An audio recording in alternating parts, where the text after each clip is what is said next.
Hello and welcome to All Things Foster, a place for coffee, connection, and community.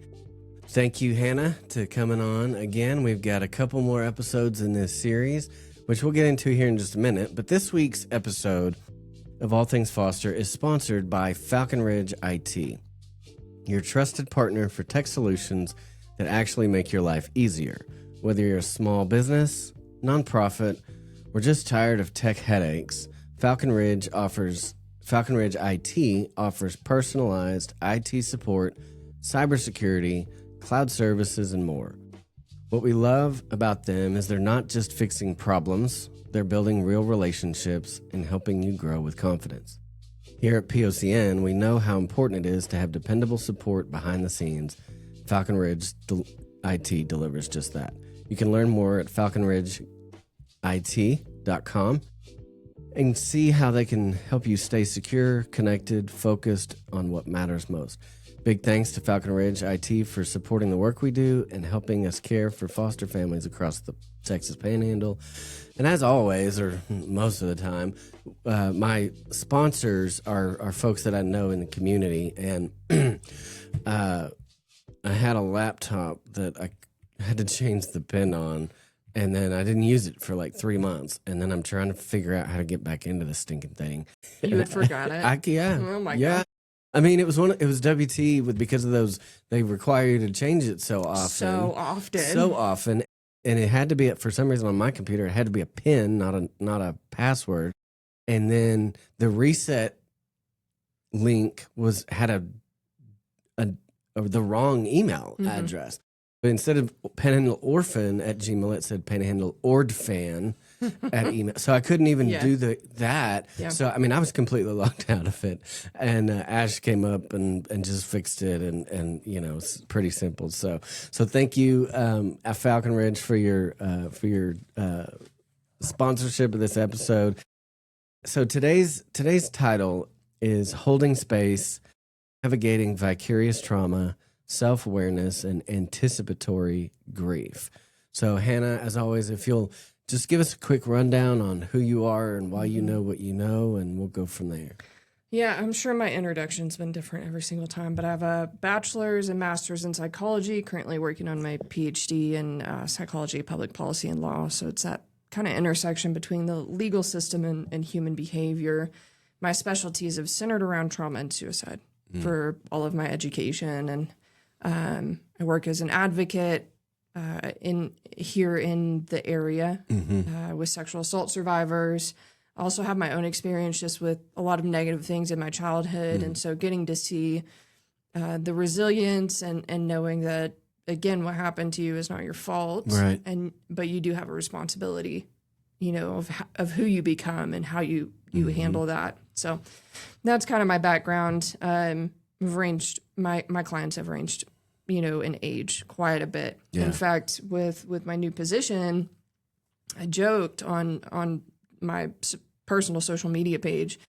My old advisor, Dr. Hambrick, would constantly try to get me to come over to the quote unquote dark side, so pediatric trauma psychology, and I was adamant, no, I want to stick with adult. Yeah.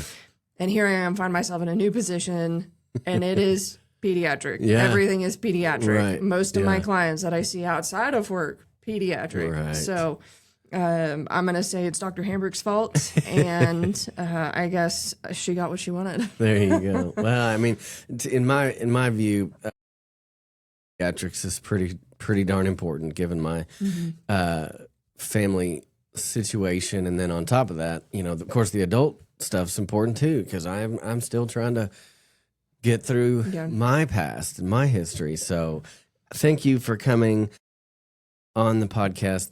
5 episodes, guys. It's a big thing for Hannah to set aside.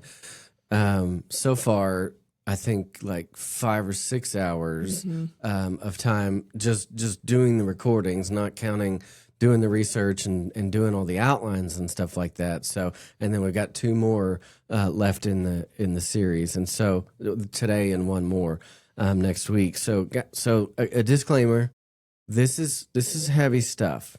It's an ongoing series, and if you haven't watched episodes 1, 2, and 3 of the series. You really need to.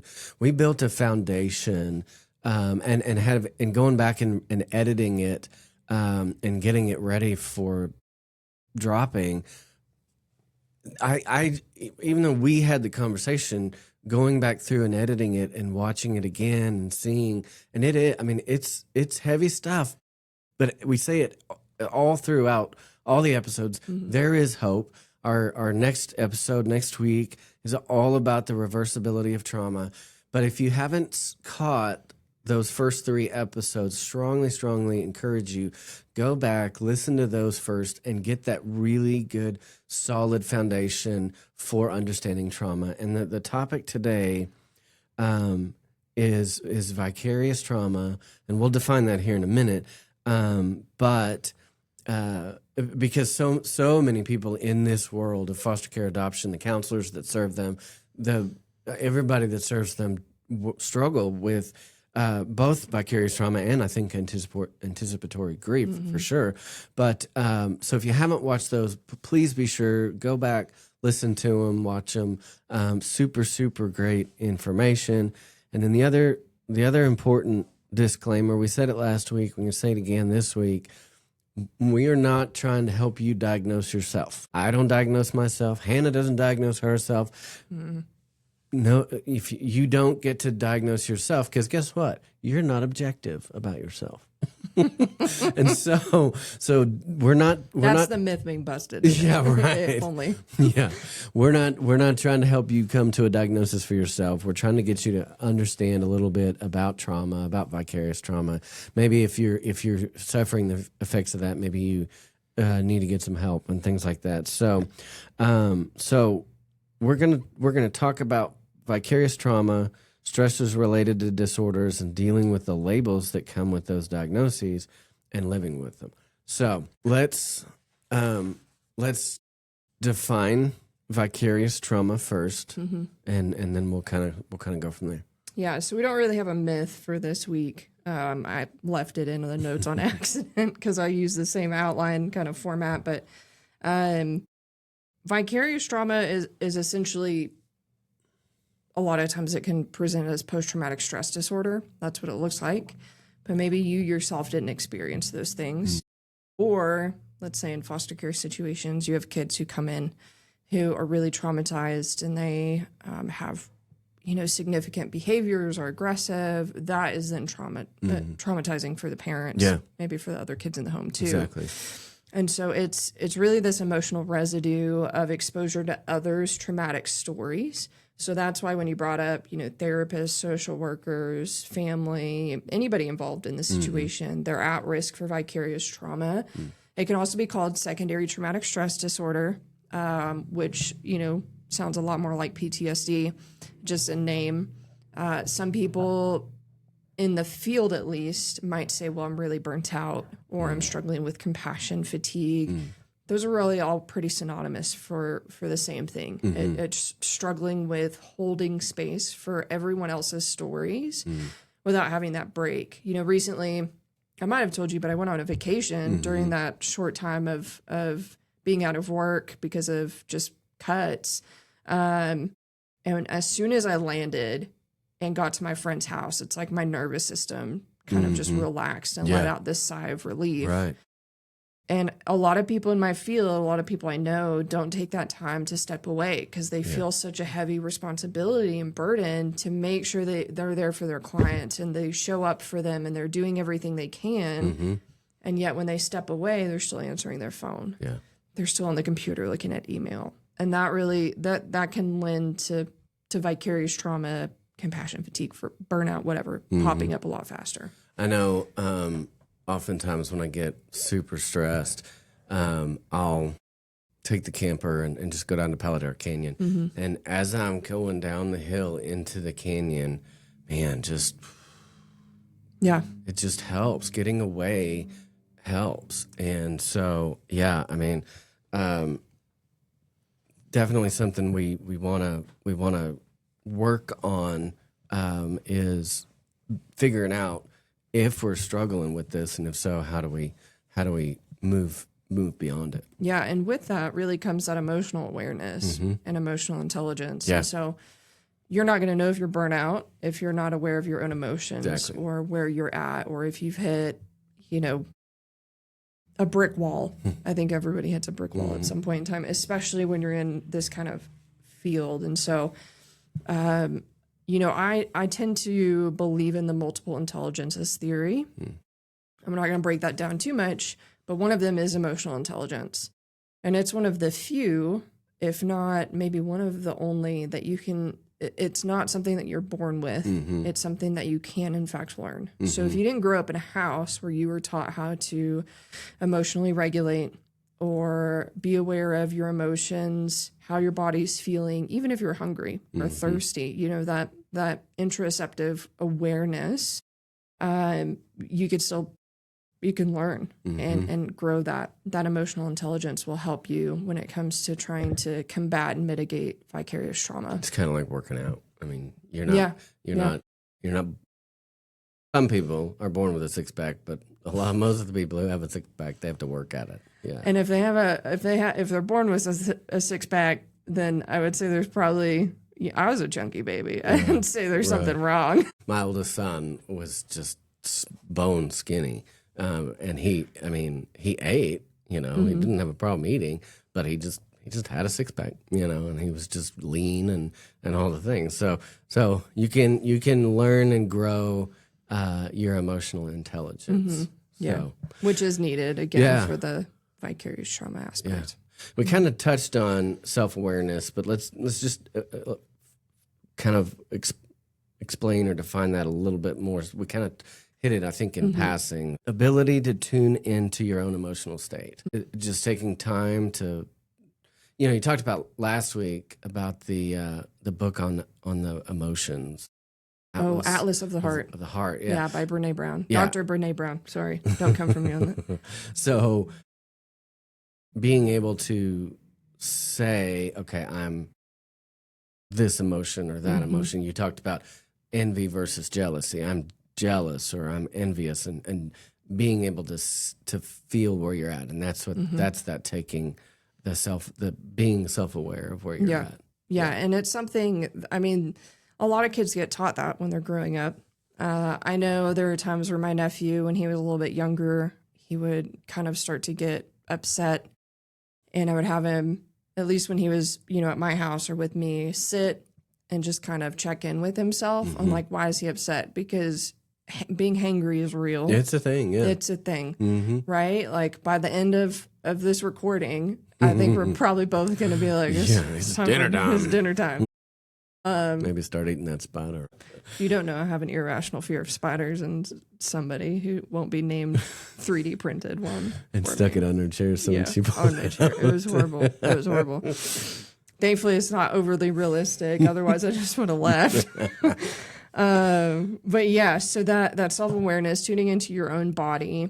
If you can't tune into your own body, you're not going to be able to tune into your child's emotions and understand what they're thinking and feeling, because children inherently are not going to be able. I mean, if babies knew that they were hungry, then they would indicate that some way, right? But generally they cry, and you go through like, are they hurt? Are they hungry? Do they need a diaper change? Are they tired? Yeah. Those are kind of the ones that parents tend to go through. And you can't tune into those kids if they're in foster care and you're fostering if you don't have that self-awareness either. Right. Yeah. So, yeah. Okay. Anticipatory grief. Yeah. People don't talk about this, and I'm pretty passionate about it outside of all of the other things that I do. And I'm passionate about it because a lot of times we see people who come around. Let's take a foster family, for example. They'll come around a foster family when they get a kid in, help them get clothes, get whatever they need for the kid, regardless of age. They've got the support. Maybe people are bringing meals, all of the things, right? Yep. And then they don't ever really think about how those parents feel when that kid is maybe put back in their home. Right. And all the while, those parents could be feeling this just anticipatory grief where it's like, this kid is not going to stay with me. I'm going to have to say goodbye at some point. Yeah. It's the same thing as with people who have family members on hospice. Maybe it's a slow decline, or somebody's on life support, and when the plug is going to be pulled, for lack of better terms, you're still grieving. Yeah. Just because that loss hasn't occurred yet, there's still grief there. Sure. And so people, like I said, they just don't talk about it a lot. In fact, I've gotten to the point where when a loss happens, I hate when people ask me, what can I do? Because more times than not, I find, not just for me, but for other people, they're not in a mental space to be able to critically think through what they practically need. Yeah. Just do something. Yes. And so I know anybody and everybody generally needs like laundry done, the trash taken out, some chores done. They need food. Yeah. They need meals brought to them. Yeah. And so I have a friend who talked about grief groceries. Groceries. Let me just bring you some groceries, get you taken care of for a while. Yeah. Grief groceries. Yeah, and so, I love talking about this topic because it helps to kind of reorient people to the fact that obviously we're human with emotions, but grief doesn't start at the time of loss. It can start long before that. Yeah. I mean, my dad had severe Alzheimer's. And so, for the longest time, we watched him with this slow decline, and then he for probably at least the last year, I mean, he didn't talk, he couldn't feed himself, he couldn't use the restroom, he was literally had a lift out of bed and into his wheelchair, and then like strapped to the wheelchair because he couldn't even sit up. And then he just stuck around. And you're just waiting. You're waiting. And then I don't know if I've told you this, but so my mom had cancer, and it was the same kind of thing. So they were both going downhill. This was in 2023. And so she died October 5th, which was a Thursday, and then the next Tuesday we had the service. And we, rolled him in there. Now he couldn't communicate at all. He couldn't feed himself. He couldn't open his eyes most of the time. He just was there. He was crying during the service. Yeah. And so that was on Tuesday, and on Saturday he quit eating, and by the next Tuesday he was gone. Yeah. But we had this whole long time where we were grieving or getting ready to grieve, Yeah. And it's really grieving what was. Yeah. Yeah. So like for foster parents, the grief of having to hand that child back to maybe the state or bio parents, whoever it is, or just kin. And then, so it's the grief of having to hand them back and not having them anymore. But then the grief of we no longer have them in the home. The grief of our routine is completely different now. Yep. We don't have to wake up and do X, Y, and Z. And I think it's something really important for people who want to get into foster care to consider. You got to be aware. I mean, you want an ideal world.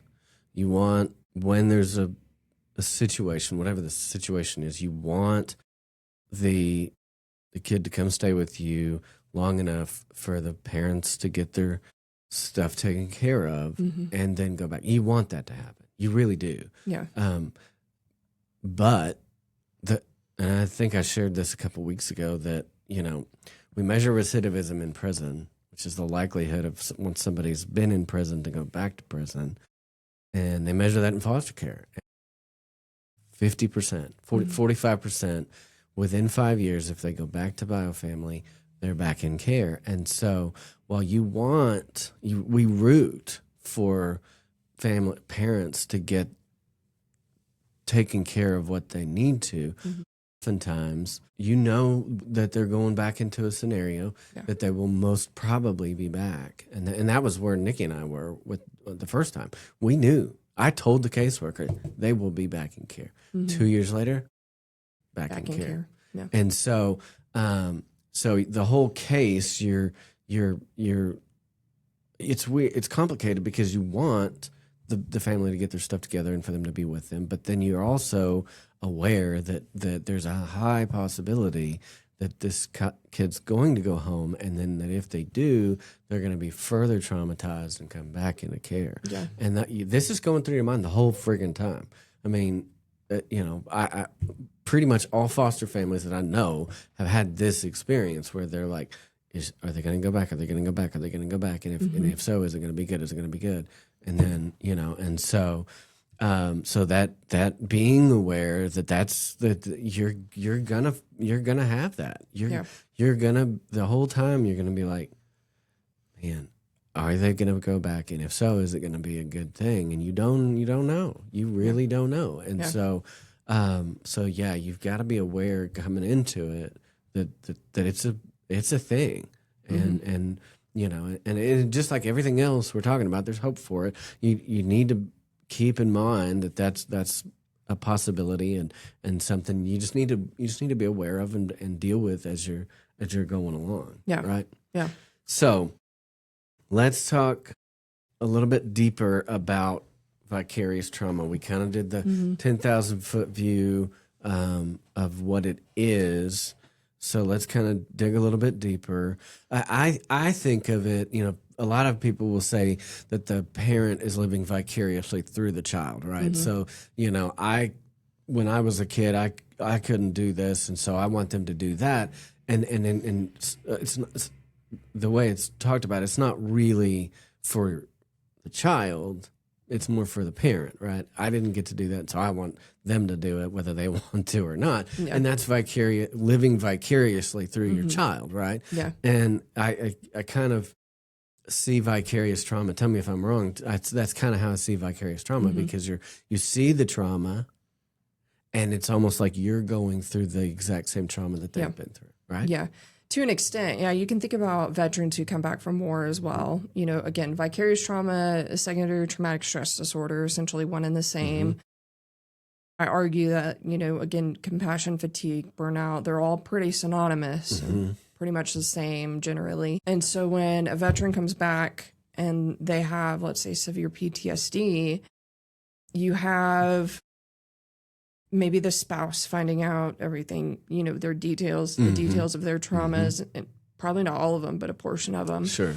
On top of maybe some various aspects of aggression that could pop up, or substance and alcohol use disorder, or even just waking up from a nightmare and being in a flashback thinking that your partner is the enemy, right? And so it is almost like they're kind of experiencing that trauma through the other person's eyes. And so that's why vicarious trauma is recognized within the field, because even in the DSM, its definition of trauma, which we've established by now I don't care for, but even its definition talks about exposure to trauma, whether it be direct, so I've experienced it myself, or indirect, you've experienced it and I've learned the details and I've heard about it from you. So yes, it is kind of like not necessarily vicariously being traumatized through them, because you didn't experience exactly what they did. Yeah. But yeah, there's that aspect. I really like the phrase, or the I guess it's diagnosis, secondary traumatic stress disorder, because it helps, at least my clinical mind, it helps me understand that they're experiencing it more indirectly, with the potential of there being primary traumas as well. Yeah. So if their partner wakes up in a flashback and is, choking them or whatever and is violent, that is a direct trauma. Right. Yeah. Yeah. So difference from burnout, which is a general state of exhaustion or cynicism, but this is kind of, is it kind of like burnout on steroids maybe, or something, or is it?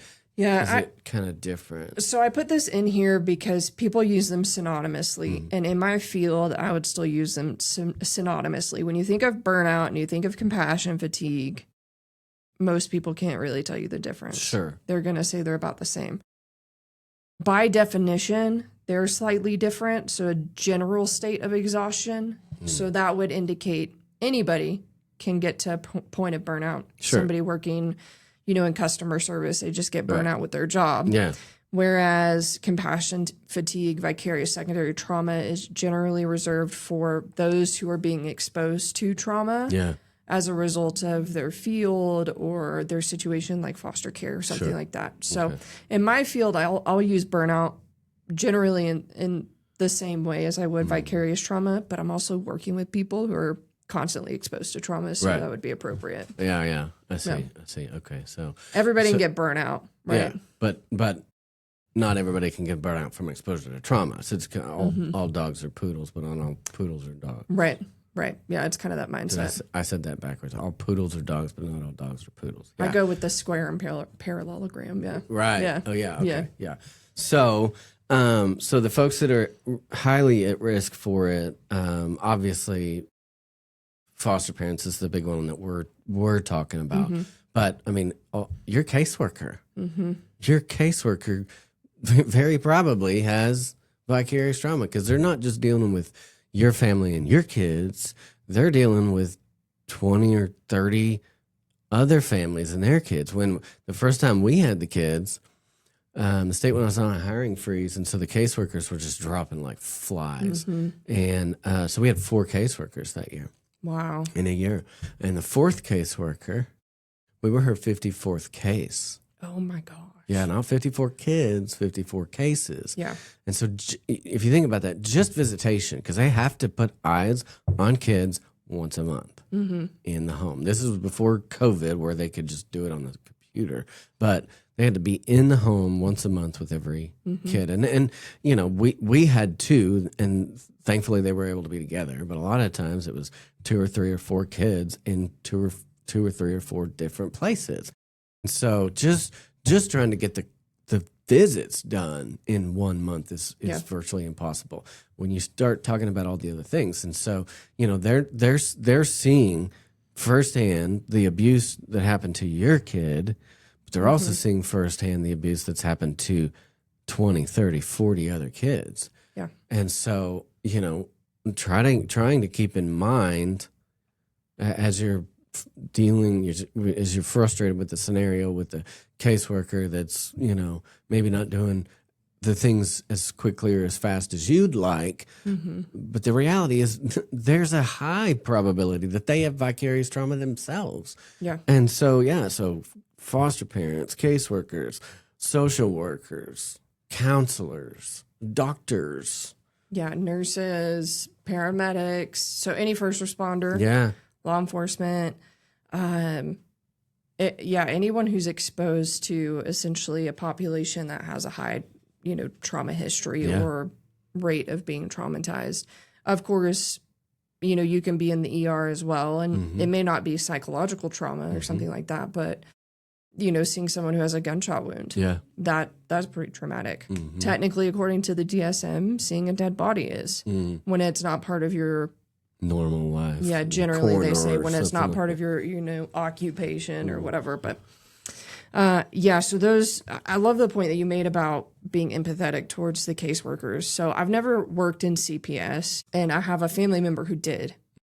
And just hearing her stories, I remember thinking, that's never going to be for me. Yeah. But I did work for a local mental health kind of institution for a bit, and I had a caseload of 42 individuals. And for each one, we had to have what was called one, I think, type A, if I remember correctly, and then 2 type Bs. So type A's were I had to have a in-person contact with my actual client. I worked with those with intellectual and developmental disabilities. That would be type A. So I actually go talk to them about their goals, how they're doing, all of those things.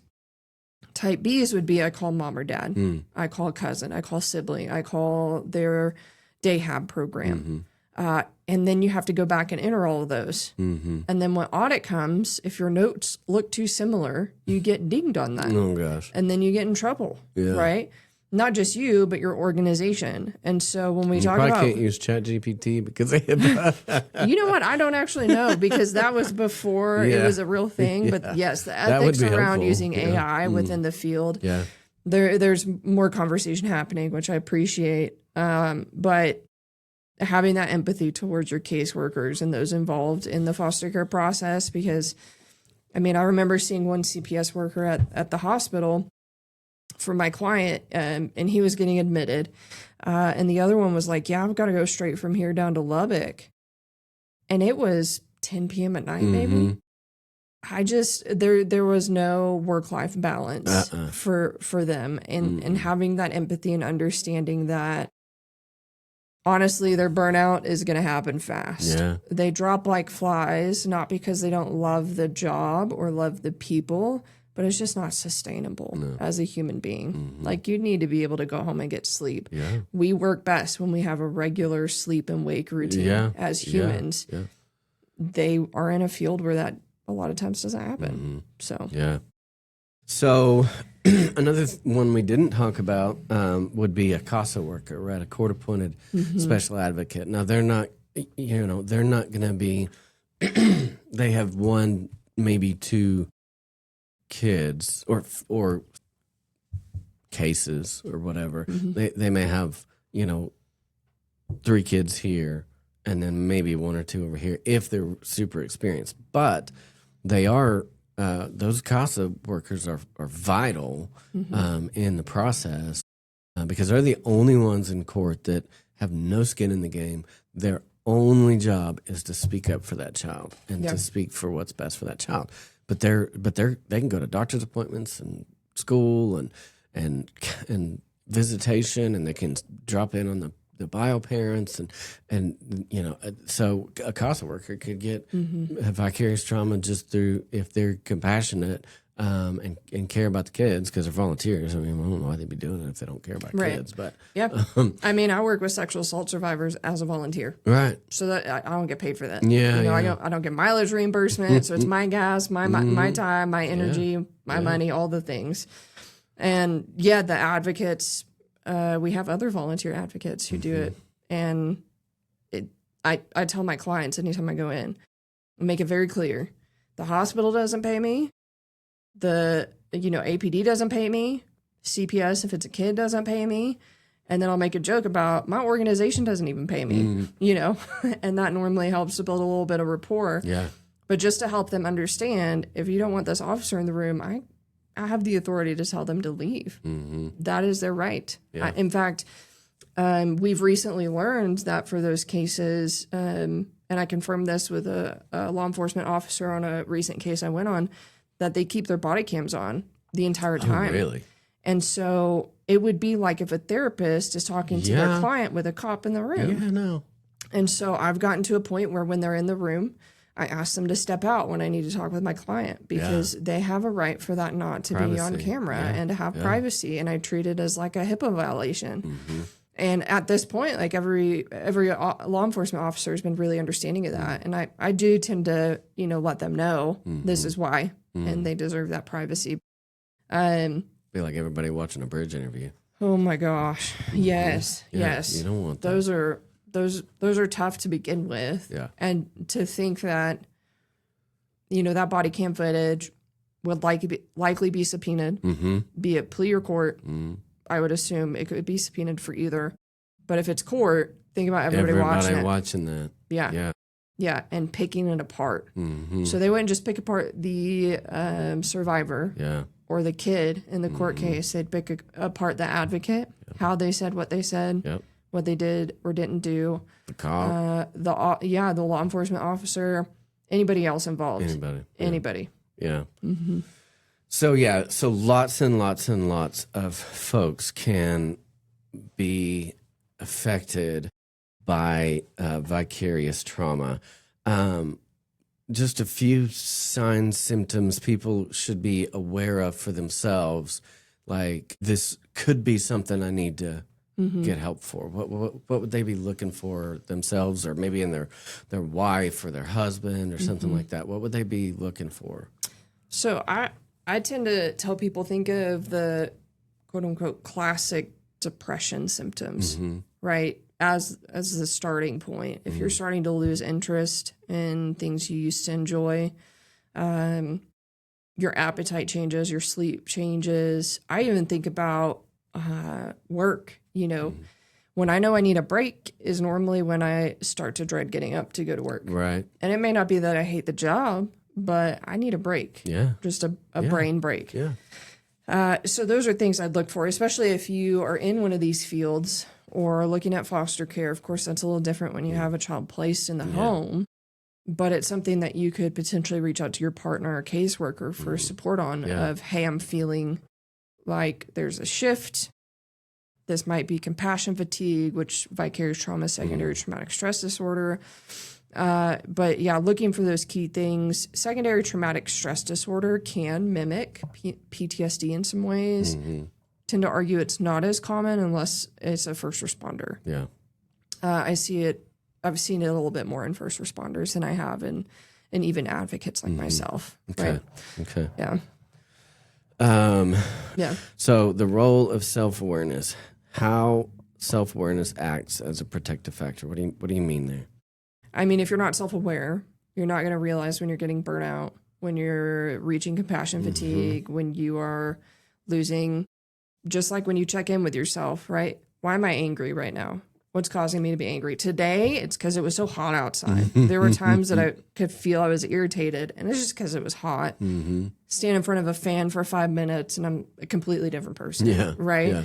If you don't have that self-awareness, you're not going to be able to fix the issue or at least try to find a way to solve it. And so it acts as a protective factor because if you're able to check in with yourself, more than likely you're going to pick up on an issue sooner than later. Right. Yeah. So like if you start to realize, man, I'm not eating like I normally do, or even I'm real bad about it. But when work gets crazy, especially with school right now, the combo of the two, everything else going on, it's so easy for me to just forget all of the meal prepping I did because I meal prep every weekend and be like, I'm going to go run to Cane's. Don't hate on me for the people who don't like Cane's. And grab like some chicken strips and just go home and sit in my recliner and stare into the abyss. When that's starting to happen, for me, that's one of my indicators of, okay, something is off. Maybe I'm not getting the right amount of sleep. I'm really religious about being in the gym every morning. If I'm not doing that outside of when I've injured myself, which unfortunately has been frequently, then I know that there are things I need to address. So maybe it's sitting down with a boss and saying, I need time off. Can we make this work? Maybe it's sitting down with your partner, with your family, saying, I really need support right now because I'm not feeling like myself. If you don't have self-awareness, you can't do any of those things. Right. So ultimately, if you don't have self-awareness, you can't ask for help. Yeah. That's what it boils down to. Okay. Oh, so some techniques, right? Journaling. Yeah. I have a love-hate relationship with journaling. I'm going to be honest. Yeah. I used to be an avid journaler for years. I was too. Growing up. And then, I would find my parents searching for my sister and I's journals. And that really it broke trust, obviously, but that sense of privacy was like, I'm just going to keep it all in my brain. Right. I'm not going to put it down on paper anywhere. Yeah. If I do, I'm going to immediately burn it or destroy it or something.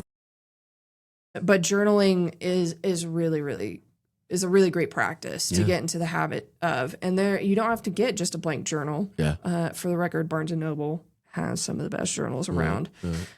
Just blank ones with lines or whatever. But there are ones that have prompts. So if you're one of those people where it's like, I need to be asked a question in order to process something, there are journals for that. Right. There can be gratitude journals. Maybe you can use that as a scale of, am I still feeling grateful? If not, maybe something's wrong. Yeah. Yeah. So Rory Shepard, we had him on a few weeks ago, and he developed this. It's a journal, and I use it every day. And so you start out with some gratitude statements, and then some I am statements, and then like one character trait that I want to work on today. And then things I'm praying for, people in my family I'm praying for, people outside my family that I'm praying for. And then there's a spot for meditation, and it could be a scripture, or it could be a some other thing. And then move into planning the day and stuff like that. And so I think that's a very powerful tool to start with. How am I grateful? What am I thankful for? And if you're having trouble, like, how about electricity and clean water and bathrooms and things like that? A car that runs, So those are, first world things that so many people don't have. And obviously, even people here, in Amarillo, I mean, homeless heroes is next door. But that's a good place to start. Is being thankful, and then therapy. I mean, look, it's not this big horrible secret. It's really not. It's okay to talk to somebody. I've been doing it for 2 years, and I still have crap I'm working on. I mean, I came here straight from therapy. I was at home chatting with mine.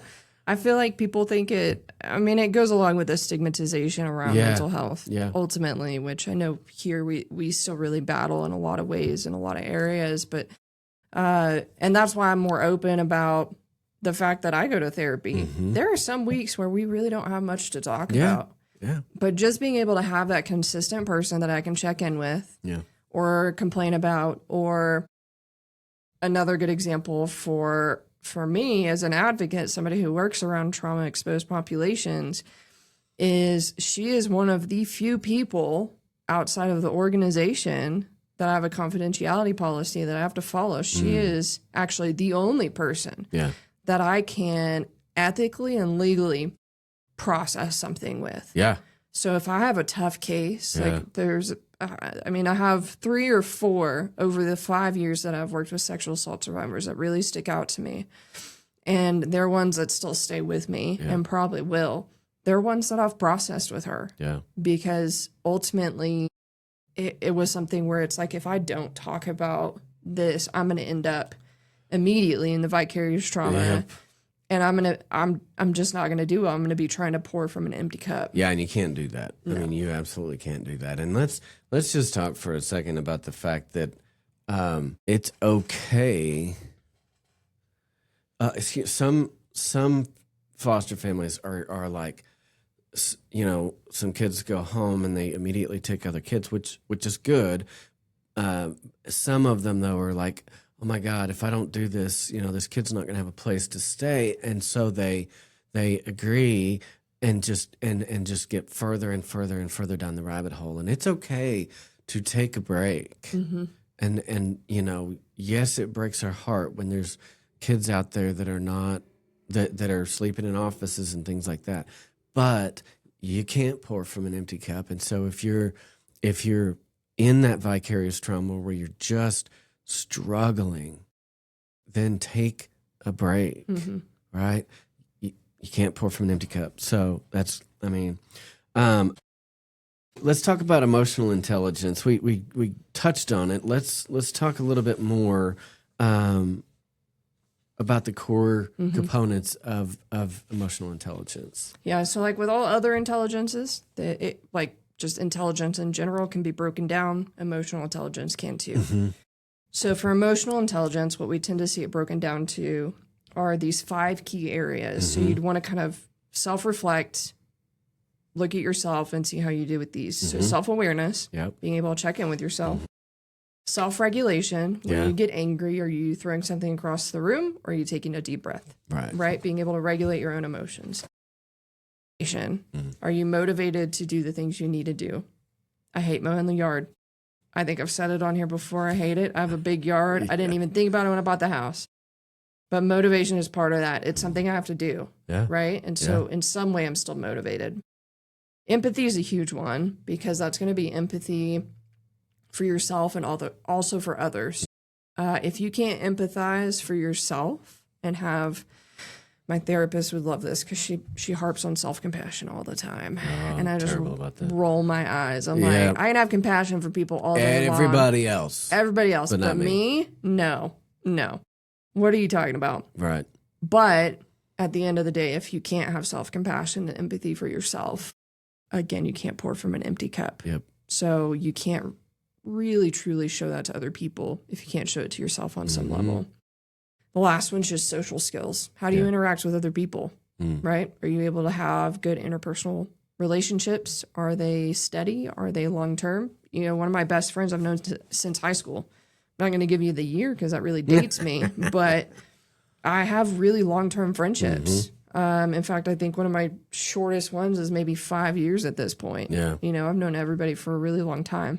So that's how emotional intelligence is broken down a bit more. Is it like your IQ score, like there's number ratings and stuff like that? How do they? It depends on the measure you use. Oh, okay. Yeah, it depends. It depends. I should have known. Why ask? I don't know why you ask when you already know the answer to it. It depends. See, I've already got a doctorate in psychology. It depends. I can give you a little diploma on the last episode. There you go. So how does that really help navigate trauma? Strong emotional intelligence. How does that really help? It helps a lot with the adaptive side of things. And there's some controversy around using adaptive versus maladaptive and all of that. But if you have emotional intelligence, again, it goes back to the self-awareness. You're able to ask for help. Yeah. So when you're in a trauma-heavy environment, you're both able to empathize with the people in that environment to understand while having that self-awareness and regulation, and then doing what needs to be done to keep that environment as healthy as possible. Right. That includes places like where I work, where we work with trauma-exposed populations daily. Yeah. Right? If our work environment is not healthy, that is going to impact everything else. Absolutely. And everybody we work with. Yeah. So that's where, emotional intelligence is actually, I attended a training a few months ago where they talked about emotional intelligence. It was specifically in youth, but if they hit a certain threshold, it drastically predicts that they will have a better future and just have better long-term relationships, better job relationships and situations. But EQ, or emotional intelligence, essentially, is a huge predictor for positive outcomes. Wow. Yeah. So how do you get better emotional intelligence? Practice. You just watch a bunch of sad movies that make you cry. Oh, God. If that was it, I'd never have emotional intelligence because I hate this movie. I'm over here watching aliens and stuff. Emotional labeling is one. We talked about this last episode too, so I'm not going to harp on it too much because you can go back and watch the episode. Please do. Emotional labeling. So name it. Yeah. It lessens the severity of it. Right. Atlas of the Heart, again, highly recommend, by Dr. Brene Brown. That helps you to label those emotions. Right. Next one is reflective listening.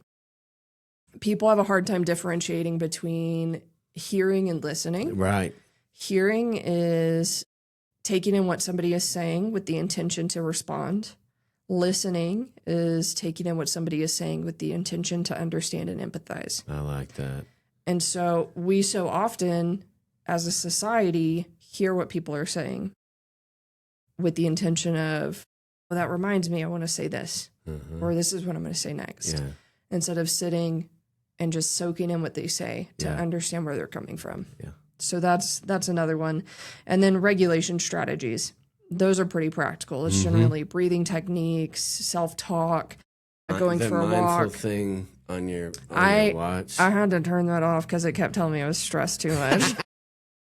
Like, your heart rate's a little high. Yeah. Like, I know.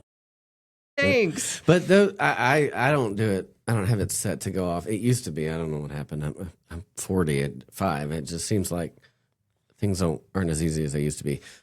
But you can set it and say, okay, once an hour, or once every other hour, whatever, and it'll do a mindful thing, and you just breathe with it and stuff like that. So those are things that you can practice at to get better.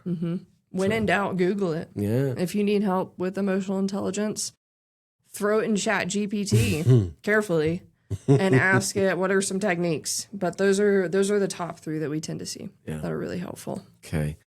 So let's talk sitting with anticipatory grief. We talked about what it is and kind of where it shows up with the long terminal illness, or, the foster family has a pretty good idea that this child's going to go home and things like that. So What really are the kind of the normal responses to this anticipatory grief? How do you normally?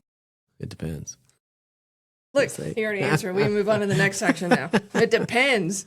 It does depend. You're not wrong. Everybody's different how they process grief. There are people who believe in the 5 stages of grief, with acceptance being the last. There are the people, I'm of the belief that there are no just 5 stages, and that it comes in waves. Yeah. That you could be having a really great day and something reminds you of your grandparent and you're like, man, I really, really miss them, and have this wave of grief hit you. And so sitting with it, again, goes back to emotional intelligence. You can't sit with something that you can't name. So if you can't name that it's grief. But I also want to normalize not trying to put it in a box and throw it on a shelf and invalidate its existence because the loss hasn't happened yet. Right.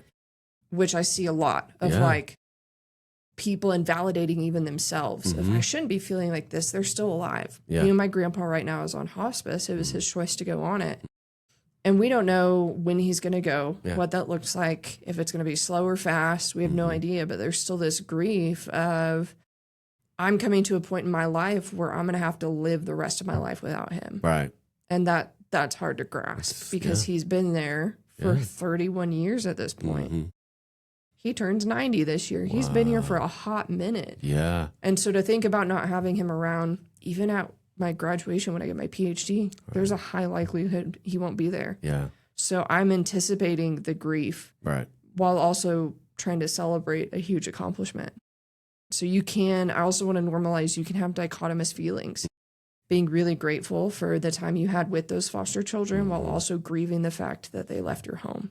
This is something I think that is just not really talked about in the foster care space. And I just really think it's really important to, like I said, name it, understand it, and try to work through it, because I mean it can affect, and it can affect everybody in the home.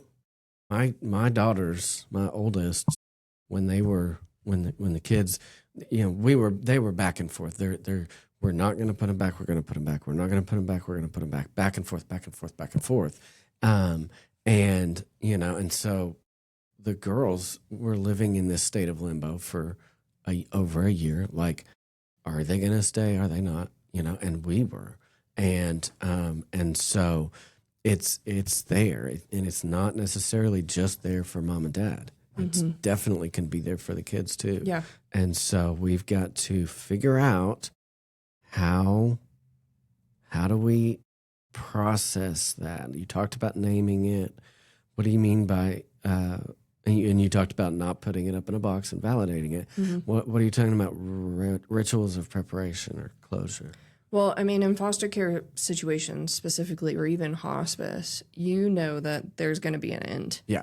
There's not this, we're going to have them forever. I mean, some situations are like that. You could adopt them. But there's somebody on social media I really like. She specifically fosters teens. She's a single woman, so she doesn't have a partner. And her home essentially is this revolving door of teens coming and going. Yeah. And that's what she's used to. It's not that she doesn't want to keep them. It's just that's their situation. Yeah. They go back to parents, whatever the case may be. Yeah.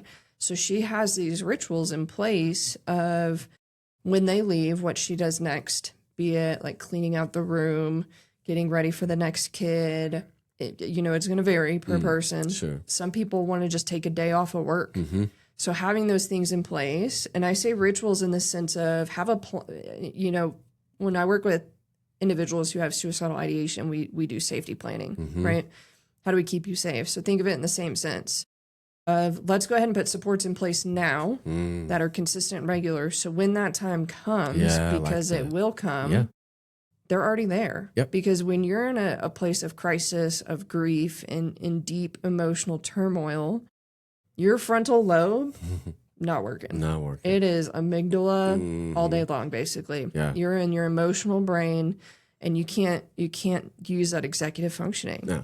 When I was up in Indiana, and when my dad died, so my mom had died, and then I drove up to try to see him again before he passed. And then while I was driving up there, he died. And so Nick was getting ready to drive up with me so we could do the funeral and all that. Her transmission just blew out in Joplin. And, there was her and my daughter and the 3 kids and then my grandson. And the car's loaded with, luggage and all the things. And so they pull up in there and they knew somebody was buying a car that day, And she's calling me like asking me all this stuff. And I'm like, my dad just died. Just handle it. Mm-hmm. Here's a number. Just handle it. I don't have it in me right now to deal with it. Right. And so, I do like that idea of being prepared and having a support plan in place for the eventuality. It's a great idea. There is an app I want to mention real quick. I can't remember the name of it, but I might be able to look it up and you could possibly post it with the podcast. Sure. It's designed for people who have severe mental health crises. Yeah. And they set up these safety individuals, essentially. Mm-hmm. All they have to do is open the app when they're in crisis and push the button that says help. So they don't have to sit there and try to think about who should I contact, because they've done that when they weren't in crisis. Right. They've done it when they were able to logically, properly think through who are the right people for me to go to. Mm-hmm. And honestly, I think you could use that same app in a foster care situation. Absolutely. So have your support systems, and if something's going on, be it your kids have gone back with their biological family or it's just a really bad day with the kids, you can go and push that button and you have your people who will call and check on you. I love that. Mm-hmm. I love that. Yeah. Yeah, send me that. I definitely want to look at that. Okay, so key points. We talked about this last week with the diagnoses, but diagnoses are not the end of the world, and they should not define you. You are a person with vicarious trauma in this case for the purpose of this episode. You are a person with that. You are not, I don't know how you would say it otherwise, but you are not your diagnosis. All right. So get help. Get help. Okay. Connecting in community. I say this all the time. We do better in community. So that's why All Things Foster is a place for coffee connection and community, because we do better this way when in community. And so get that plan ready if you are dealing with the anticipatory grief, or if you're feeling like you might be in that vicarious trauma. Get some help and take a break. Mm-hmm. They have respite. There's not nearly enough respite workers, but there is respite, and take the respite. You can't pour from an empty cup. Yeah. And maybe that should be our myth for this week. You can't pour from an empty cup. Yeah. But vicarious trauma is a real thing. And I know, I know it is for our family, and I know a lot of foster families who are dealing with that. And so get help. Be self-aware. Take that time. Grow your emotional intelligence. Yeah. Right? Yep. Do the work. And know that it's normal and okay to get help, to ask for help. So, thanks again, Hannah, for coming and talking us through this. Great information. And I just thank you so much for just being willing to do all the work to do this series. We got one more series that'll post next week, all about the reversibility of trauma. Mm-hmm. Tune in for that one. I've been excited about that one since we sat down and started planning out this series. There is hope. Mm-hmm. Whether you're dealing with PTSD or complex PTSD or vicarious trauma or this or that or whatever, there is hope. You can overcome, and your children can overcome too. So get help. Guys, we here at Panhandle Orphan Care Network, our main thing, aside from this podcast, is doing placement packages. Kiddos come into foster care typically with their clothes on their back. And so we step in and provide this placement package. Every kid gets a suitcase, a Bible, a teddy bear, a book, a toy, and a blanket, and then whatever else they need. So it could be clothes and diapers and car seats. We got a referral about an hour ago. One family needed twin mattresses and some clothes. We got 7 referrals about an hour before. Oh my gosh! Today, yeah. Wow. So I got one family that brought in 4 kids, and the other one's brought in 3. Mm-hmm. And so the placement package can be anything that a family could need, and so we need placement package partners. These folks are set up to give us something monthly. $100 a month buys us all the clothes we need for one placement package. $50 a month buys us a case of diapers. $10 buys us one outfit a month. And we can't serve all the children that are coming into care in the Panhandle without your support. The 7 that we got today makes it 67 this year out of about 600.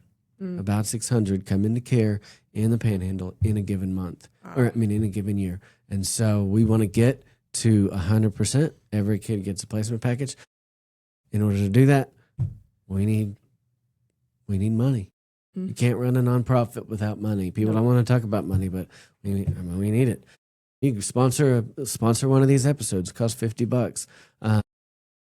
But lots of different ways that you can support the work that we do. We have a fundraiser coming up at in October 11th. It's a sporting clay shoot out at River Breaks. It's an afternoon shoot with a dinner plus one. There's 4 people on a team. Teams are $1,000. And then if you need golf carts and stuff like that, we're working on a ton of fun stuff to silent auction items, live auction items. We'll have a band and all kinds of stuff. So if you're interested in that, I'll put the link to that down in the show notes as well. Thank you again to Ashley over at Falcon Ridge IT for your bailing me out with my broken laptop and all the things. And thank you for your sponsorship. Thanks, guys, and we'll catch you next week.